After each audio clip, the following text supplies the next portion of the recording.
वर्ष 1976 की बात है। एक दिन जयपुर के एमआई रोड पर दो युवक मस्ती से साइकिल पर बातें करते चले जा रहे थे। साइकिल के आगे डंडे पर बैठा युवक, जिसने हैंडल के ऊपर से अपना एक पैर लटका रखा था, एमआई रोड पर स्थित एक सरकारी मोटर गैराज जहाँ गणपति प्लाजा है, वहाँ पहुँचते ही इशारा करके अपने दोस्त से साइकिल रोकने को कहता है। दोस्त साइकिल रोकता है और वह युवक साइकिल से उतरता है और सामने लगी एक होर्डिंग के पास जाकर रुक जाता है, जिस पर उसी वर्ष रिलीज हुई फिल्म मेहरबान का पोस्टर लगा हुआ था। उस युवक ने होर्डिंग की ओर इशारा करके दोस्त से कहा, इसे देख रहे हो, कभी मेरा भी ऐसा ही पोस्टर लगेगा। दोस्त ने कहा, हाँ भाई, तेरा भी जल्दी ही लग जाएगा, चिंता मत कर। कुछ ही महीनों बाद उसी वर्ष उसी होर्डिंग पर फिल्म हरे कांच की चूड़ियां का पोस्टर लगा, जिसमें सुजीत, नैना साहू, शिव कुमार, हेलन और राजेंद्र नाथ जैसे एक्टर के साथ ही एक कोने में उस युवक की भी फोटो थी, जिसमें एक दिन अपने दोस्त से कहा था कभी उसका पोस्टर भी यहाँ लगेगा। उस युवक का नाम था असरानी और उन्हें बैठाकर साइकिल चला रहे थे उनके बचपन के दोस्त प्रसिद्ध नाटककार मदन शर्मा, जो बाद में जयपुर आकाशवाणी में प्रोग्राम एग्जीक्यूटिव बने। असरानी जी के जुनून और संघर्ष की कहानी बेहद ही दिलचस्प और प्रेरणादायक है। आज की वीडियो में हम जानेंगे असरानी जी के जीवन से जुड़ी ऐसे बहुत सी खास बातों के बारे में, तो बने रहे वीडियो में शुरू से अंत तक। अंग्रेजों के जमाने के जेलर हैं, आजकल के जेलरों की तरह नहीं, जो कैदियों को सुधारने की फिक्र में लगे रहते हैं।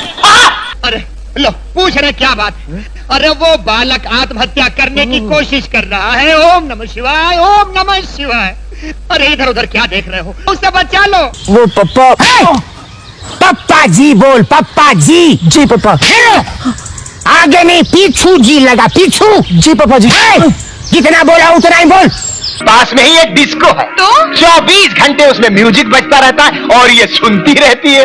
हाँ, और अगर डिस्को म्यूजिक बंद कर देना तो ये दूध देना भी बंद कर देगी। क्या बात करता है? हाँ, उस दिन आप अपने पति और कुत्ते को एक साथ लेकर आई थी कि दोनों की तबीयत खराब है, और जल्दबाजी में मेरे कंपाउंडर ने आपके पति को कुत्ते का और कुत्ते को पति का इंजेक्शन लगा दिया। जयपुर के एक सिंधी परिवार में 1 जनवरी 1941 को जन्मे असरानी का पूरा नाम गोवर्धन असरानी है। असरानी के पिता वर्ष 1936 में ही पाकिस्तान के कराची से जयपुर आ गए थे। जयपुर आने के बाद सबसे पहले उन्होंने एमआई रोड स्थित इंडियन आर्ट्स कारपेट फैक्ट्री में नौकरी की और बाद में अपना व्यवसाय करने लगे। 4 बहनों और 3 भाइयों में से एक असरानी की पढ़ाई जयपुर के सेंट जेवियर स्कूल और राजस्थान कॉलेज से हुई थी। असरानी अपने मित्रों के बीच में चोच नाम से मशहूर थे। हर माता पिता की तरह असरानी के पिता भी चाहते थे कि वो अच्छे से पढ़ लिख कर सरकारी नौकरी करें, लेकिन असरानी तो पहले से ही एक एक्टर बनने का सपना देख चुके थे, जिसकी इजाजत उनके पिता ने उन्हें कभी नहीं दी। असरानी को तब यही लगता था कि शायद वे कभी भी एक्टर नहीं बन पाएंगे और उनका सपना अधूरा ही रह जाएगा। दोस्तों, असरानी बचपन से ही जयपुर में रेडियो से जुड़े हुए थे और पढ़ाई खत्म होने के बाद उन्होंने कई वर्षों तक बतौर रेडियो आर्टिस्ट काम भी किया था। जब उन्होंने मुंबई जाने का फैसला किया तो जयपुर में उनके रंगकर्मी दोस्त ने 2 नाटक किए, जूलियस सीजर और अब के मोए उबारो। इन दोनों नाटकों के टिकट से जो भी थोड़ी बहुत कमाई हुई वो असरानी को मुंबई जाने के लिए दे दी गई। बस मौका देखकर एक दिन असरानी अपने घर से भागकर मुंबई जा पहुंचे। वर्ष 1962 में मुंबई पहुंचे असरानी की मुलाकात 1 वर्ष के बाद अचानक निर्माता निर्देशक किशोर साहू और लेखक निर्देशक ऋषिकेश मुखर्जी से हो गई। उन्होंने असरानी को पहले पुणे के फिल्म इंस्टीट्यूट यानी FTII से एक्टिंग का कोर्स करने की सलाह दी। असरानी ने उनकी बात मानते हुए वर्ष 1964 में वहाँ दाखिला ले लिया और वर्ष 1966 में अपना प्रशिक्षण पूरा कर काम के तलाश में मुंबई आ गए। इधर स्ट्रगल के दौरान असरानी के परिवार वाले मुंबई पहुंच गए और उन्हें जबरदस्ती वापस घर लेते गए। हालांकि असरानी का मन वहाँ ज्यादा दिनों तक नहीं लगा और कुछ समय बाद ही वे वापस मुंबई लौट आए और काम की तलाश में लग गए। लेकिन मुंबई में बहुत दिनों तक काम ढूंढने के बाद भी जब असरानी को कोई काम नहीं मिला तो वे वापस पूरे फिल्म इंस्टीट्यूट लौट आए और बतौर एक्टिंग टीचर वही नौकरी करने लगे। इसी दौरान एक बार ऋषिकेश मुखर्जी राइटर और डायरेक्टर गुलजार के साथ वहाँ पहुँचे। उन्हें देखकर असरानी बड़े खुश हुए और उनसे कहा, दादा आपने मुझे काम देने के लिए कहा था। इस पर मुखर्जी बोले, देगा, काम देगा, पहले यह बताओ कि जया भादुड़ी कौन है। असरानी ने तुरंत जया को बुला दिया और इस बीच असरानी ने गुलजार से पूछा कि ऋषिदा क्यों आए हैं, तो उन्होंने बताया कि गुड्डी को ढूंढने आए हैं। यहाँ हम बता दें कि इस वक्त जया भादुड़ी असरानी की स्टूडेंट हुआ करती थी और आज भी वो असरानी को सर ही कहा करती है। कम लोगों को ही पता होगा कि अमिताभ बच्चन की अचानक हुई शादी में असरानी ने ही जया का भाई बनकर शादी की रस्म अदायगी की थी। खैर गुड्डी फिल्म बनने में अभी वक्त था, जिसके लिए फिलहाल जया जी को सिलेक्ट कर लिया गया था। इस बीच असरानी को हिंदी फिल्मों में अपना पहला ब्रेक 1967 में रिलीज हुई किशोर साहू जी की फिल्म हरे कांच की चूड़ियां में अभिनेता विश्वजीत के दोस्त की भूमिका के रूप में मिल गया। हालांकि इस फिल्म से उन्हें कोई विशेष फायदा नहीं मिला। एक शो में उन्होंने बताया था कि एक बार वो अपने परफॉर्मेंस की रील जो तब इंस्टीट्यूट में ट्रेनिंग के दौरान वहाँ के स्टूडेंट्स को दिए जाते थे, उस जमाने के मशहूर डायरेक्टर एलवी प्रसाद के पास दिखाने ले गए, जिसे देखकर उन्होंने कहा कि असरानी तुम्हें कैसा रोल दें, हीरो हमारे पास बहुत हैं, विलन तो लगता नहीं, कॉमेडियन का सवाल ही पैदा नहीं होता और रोमांटिक सीन तो तुम कर नहीं सकते। तो असरानी बताओ बेटा क्या रोल दे तुम्हें। इस पर असरानी ने कहा कोई बात नहीं सर, मैं रील का डिब्बा वापस लेता हूँ, मुझे माफ करो। या बोलकर असरानी वहाँ से चले आए। हालांकि बाद के वर्षों में प्रसाद जी ने उन्हें अपनी कई फिल्मों में अच्छे किरदार दिए। बहरहाल इस दौरान असरानी ने कुछ हिंदी फिल्मों के अलावा वर्ष 1967 से 1969 तक 4 गुजराती फिल्मों में बतौर मुख्य अभिनेता और सहायक अभिनेता के रूप में काम भी किया। दोस्तों इसमें कोई दो राय नहीं कि असरानी के करियर में निर्देशक ऋषिकेश मुखर्जी जी का योगदान सबसे बड़ा है। ऋषिकेश मुखर्जी ने वर्ष 1969 में फिल्म सत्यकाम में असरानी को सपोर्टिंग एक्टर की एक भूमिका दी और उसके बाद उन्होंने फिल्म गुड्डी में असरानी को एक बढ़िया किरदार दिया, जिसे असरानी ने अपनी बेहतरीन एक्टिंग से यादगार बना दिया। इस फिल्म में असरानी को एक ऐसे लड़के का रोल मिला जो हीरो बनने मुंबई आता है लेकिन जूनियर आर्टिस्ट बनकर रह जाता है। इसके बाद तो ऋषिकेश मुखर्जी ने असरानी को लगभग अपनी हर फिल्म में काम दिया, जिनमें बावर्ची, नमक हराम, अभिमान और चुपके चुपके जैसी सुपरहिट फिल्मों के नाम भी शामिल हैं। ऋषिकेश मुखर्जी से अपनी घनिष्ठता को लेकर असरानी कहते हैं कि मैं ऋषि दास से उनके आखिरी दिनों में अस्पताल में मिलने गया तो उन्होंने एक कागज पर लिखकर दिया असरानी मुखर्जी। दरअसल वो कहना चाहते थे तुम मेरे बेटे हो। बहरहाल धीरे धीरे असरानी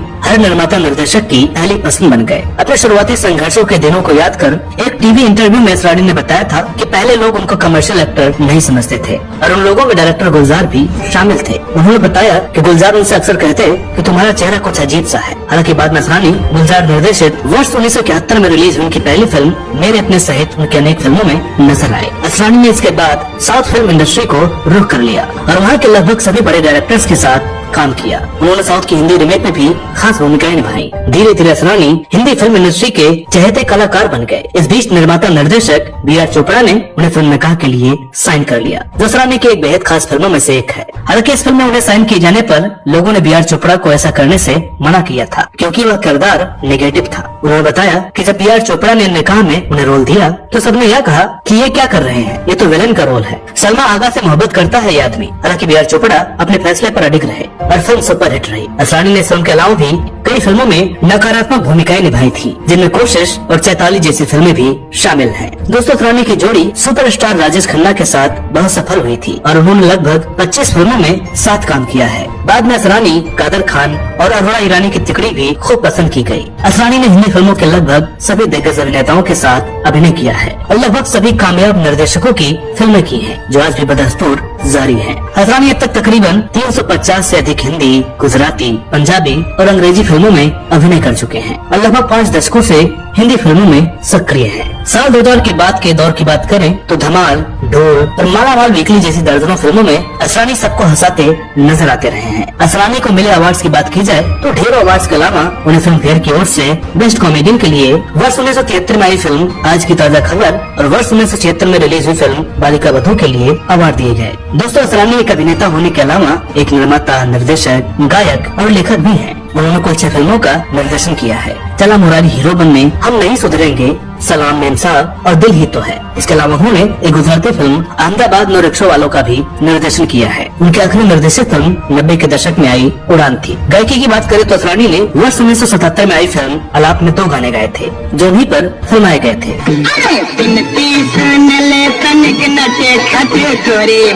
इसी के अगले साल उन्होंने फिल्म फूल खिले हैं गुलशन गुलशन में मशहूर सदाबहार पार्श्व गायक किशोर कुमार के साथ एक गाना गाया जिसके बोल थे मन्नू भाई मोटर चली पम पम पम।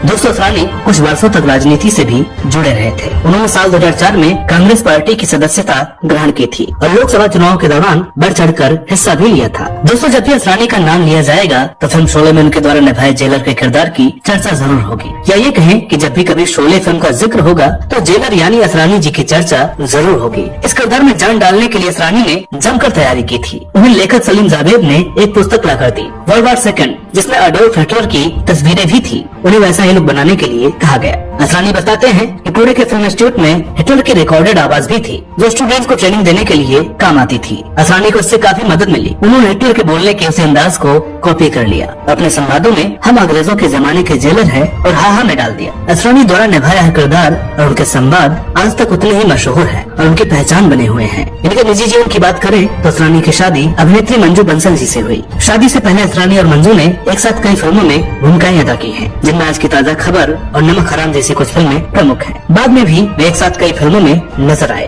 फिल्म में साथ काम करने के दौरान दोनों की दोस्ती हो गई और वर्ष 1973 में इन दोनों ने शादी कर ली। असरानी के बेटे दांतों के डॉक्टर हैं जो अहमदाबाद में रहते हैं और उनका नाम है डॉक्टर नवीन असरानी। असरानी के भाई नंद कुमार असरानी जी की जयपुर की न्यू कॉलोनी में लक्ष्मी साड़ी स्टोर्स के नाम से कपड़ों की एक मशहूर दुकान है जो लगभग 50 साल से भी ज्यादा पुरानी है। तो दोस्तों उम्मीद करते हैं कि आज का ये वीडियो आपको पसंद आया होगा। वीडियो अगर अच्छी लगी हो तो प्लीज इसे लाइक करें, शेयर करें और चैनल पर नए हो तो प्लीज इसे सब्सक्राइब जरूर करें। तो मिलते हैं अगले वीडियो में एक और नई कहानी के साथ। तब तक के लिए नमस्कार।